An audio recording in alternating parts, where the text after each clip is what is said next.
পবিত্র ঈদুল ফিতরকে কেন্দ্র করে পরিবারের সঙ্গে আনন্দ ভাগ করে নিতে রাজধানী ছেড়েছেন লাখো মানুষ। আর তাই সারা বছর কোলাহলে ডুবে থাকা ঢাকা এখন যেন কিছুটা স্বস্তির শহর। যে সড়কে প্রতিদিন থাকে যানজট, যে মোড়ে থেমে থাকে ব্যস্ততা, সেই রাজধানী এখন অনেকটাই ফাঁকা। নেই চিরচেনা চাপ, নেই আগের মতো হুড়োহুড়ি। মনে হচ্ছে ব্যস্ত নগরীটা যেন একটু দম নেওয়ার সুযোগ পেয়েছে। বসুন্ধরা, উত্তরা, বনশ্রী, কুড়িল ও বাড্ডা সহ রাজধানীর বিভিন্ন স্থানে অভিজাত ও অত্যাধুনিক মানের ফ্ল্যাট কেনার এক নির্ভরযোগ্য প্রতিষ্ঠান প্লেজেন্ট প্রপার্টিজ লিমিটেড।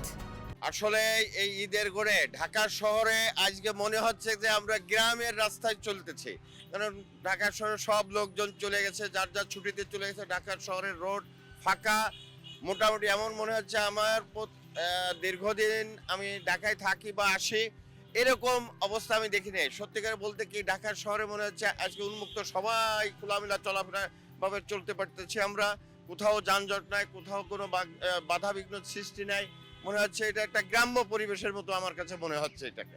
এখন মোটামুটি অনেক ফ্রি রাস্তাগুলো, যেমন শাহবাগ চত্বরটা নর্মালি অনেক যানজট ছিল, যেখানে এখানে অনেক আন্দোলন সংগ্রাম প্রতিদিনই লেগে থাকতো এখানে।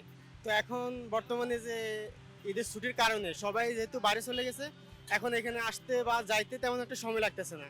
এখন তো সুবিধা ভালোই, ফাঁকা আছে, রাস্তাঘাট গ্যাদারিং কম, 20 মিনিটের জায়গায় 10 মিনিট লাগতেছে, এটা তো ভালো লাগতেছে। জনগণ যখন বাড়ির থেকে ফিরবে তখন স্বাভাবিকভাবে যানজটটা বাড়বে। তবে ঢাকার এই স্বস্তির ছবির উল্টো পাশে আছে আরেক বাস্তবতা। রাজধানী ফাঁকা হওয়ায় কমে গেছে অনেক শ্রমজীবী মানুষের কাজ। রিকশা চালক, ফুটপাতের দোকানি, ছোট ব্যবসায়ীরা বলছেন মানুষ কমে যাওয়ায় যাত্রীও কম, ক্রেতাও কম। ফলে ঈদের এই ছুটিতে আয় রোজগারেও পড়েছে প্রভাব। ভাই ঢাকা শহর তো ফাঁকা হয়ে গেছে, বুঝছেন, একবারে সব লোক ফেসে গেছেন। এখন তো ইনকাম কম, আগে যেটা হয়েছিল কামাই এখন তো নাই। ঢাকা শহর লোকজন থাকলে ইনকাম হয় ভালো, না থাকলে আরো একবার শেষ। এখন নিজের পেটের ভাতে হইতেছে না। যাত্রী খুব কম, কি জন্য মানুষজন সব দেশে চলে গেছে। আমরা আছি বৃষ্টি বাদলের দিন, শুক্রবার, তার ভিতর কোনো মানুষজন নেই, ভাড়া টাড়াও নেই, খুব পাতলা। এদের উপলক্ষে সব লোকজন দেশে বাড়ি চলে গেছে, কারণ ভাড়া একটু কম। শুধু সড়ক নয়, বদলে গেছে রাজধানীর পরিবেশও। যানবাহনের চাপ কমে যাওয়ায় কমেছে হর্ন, ধোঁয়া আর ব্যস্ততার শব্দ। যে শহর প্রতিদিন ছুটে চলে বিরামহীন গতিতে, ঈদের ছুটিতে সেই শহরই যেন কিছুটা থেমে আছে। কেউ দেখছেন স্বস্তির ঢাকা, কেউ দেখছেন আয় কমে যাওয়া এক কঠিন বাস্তবতা।